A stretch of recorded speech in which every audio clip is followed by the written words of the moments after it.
Today I'm going to go over and talk about deleting a engine oil cooler that is on these LSA engines.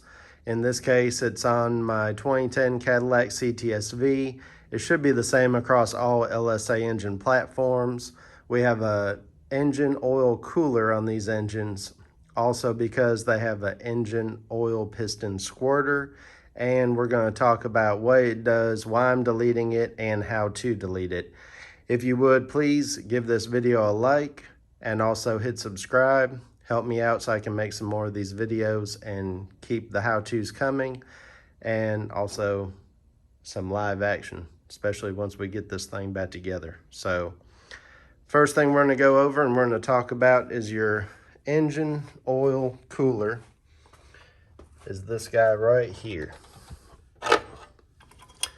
This is the back side of it. The top part there that has the two holes where the oil goes in and out at, that bolts up to right above your oil filter. So we're going to take a look at that so I can show you where it bolts up to. Here's your oil pan, and those holes line up and go right there.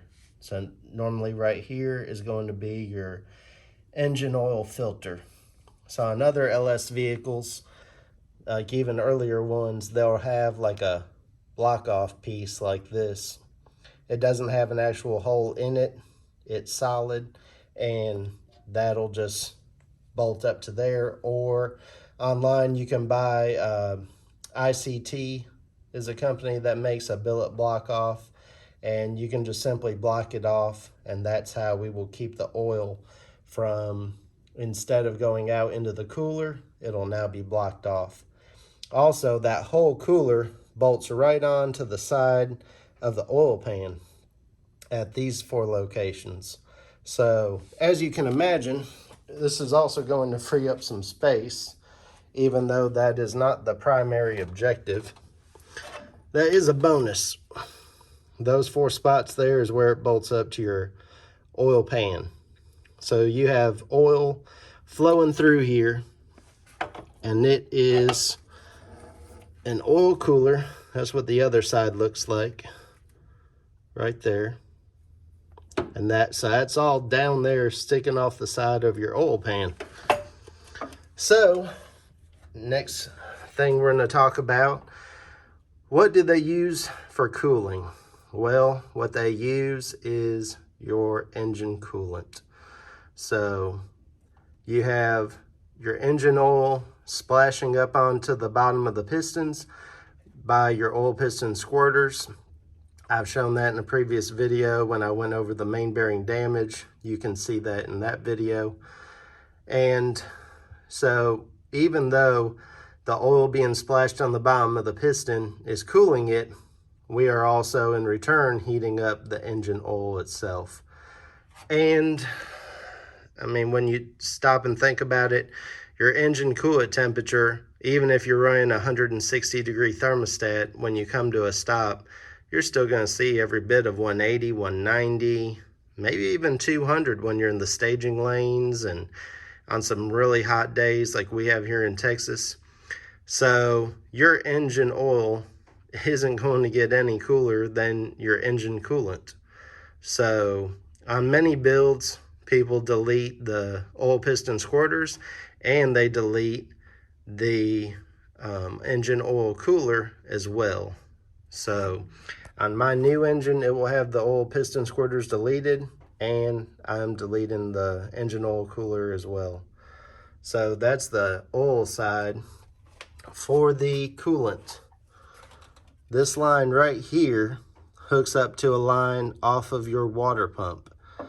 So the coolant goes in here off your water pump, goes into the bottom of the cooler, comes out here, comes through this line, and then it attaches at this T where this hose goes to the bottom of the radiator down there, and then off of the other end of this lower radiator hose down there is the thermostat, which goes into the other side of the water pump.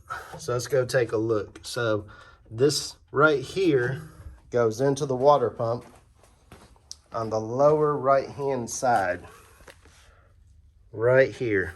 So you got your water pump. This is exactly how it sits on the engine. And you have this fitting here, which I've already broke loose and we'll be taking out. So we'll just go down to the parts store, find a plug that'll screw right into that hole and seal that up, and we'll delete this. That'll stop our engine coolant from coming in. And then to keep the return side plugged up, I'm going to cut and remove these plastic bands, which it might be a little hard to see, but the hose comes past that plastic band on both sides. So you can cut the plastic band holding the hose onto the T, and then you've got your two ends of hose there that you can just buy a coupler, slide it onto it, cinch it down, it'll be sealed up, and you won't have a T fitting off of it. You'll just have a straight coupler connecting both pieces of hose. So that's what I'm going to do for now, and that'll have it deleted. Just real quick to show y'all this process, and always wear some safety glasses and gloves and whatever else you need to keep yourself safe. Here's what that band looks like. I just cut through it.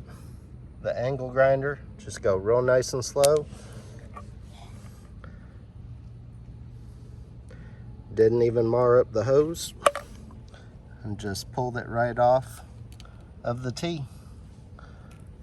That's all I did. And then also there's these little tabs that go from the top collar down to these side ones, so I just cut those little tabs. So just figured I'd include that real quick in the video in case y'all were wondering what it looked like. So once you get it cut and close to splitting, I just used a big screwdriver, shoved it in my cut and turned it sideways, and it just broke it loose. So not bad at all, just be careful. Hopefully this helps y'all out, gives you some information as to what is required if you want to delete it. Maybe you have a car that hasn't suffered a failure yet and you want to try to delete this and your oil piston squirters anyways and give it a try. But hopefully this is informative for you and helps y'all out. And I'm just going to go ahead and delete it and continue to get this car ready for when the new short block arrives, and continue my tear down of the short block itself. So probably make a next video on that and keep tearing the short block down. So again, thank y'all for liking and subscribing and supporting the channel. I'll catch y'all on the next one.